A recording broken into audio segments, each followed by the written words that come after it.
ঝালকাঠি সদর উপজেলার শেখেরহাট ইউনিয়নের ওয়াটন গ্রামে তালগাছ কেটে 5 শতাধিক বাবুই পাখির ছানা ও ডিম ধ্বংসের ঘটনায় দায়েরকৃত মামলায় প্রধান আসামি মোহাম্মদ মোবারক ফকিরকে গ্রেপ্তার করেছে পুলিশ।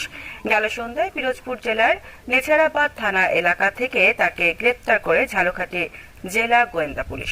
স্থানীয়দের অভিযোগ, শুক্রবার সকালে পূর্ব গোয়াটন এলাকায় একটি তাল গাছ কেটে ফেলা হয়। গাছটির শাখা প্রশাখায় ছিল অসংখ্য বাবুই পাখির বাসা, যার প্রত্যেকটিতে ডিম ও ছানা ছিল।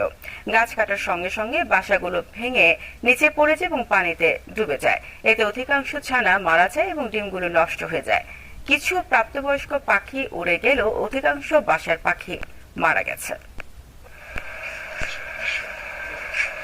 গাছটি বিক্রি করেন মোবারক আলী, তাকে 1 নম্বর আসামি করে যারা গাছটি কিনে কেটে ফেলেন তাদেরকে 2 জনকে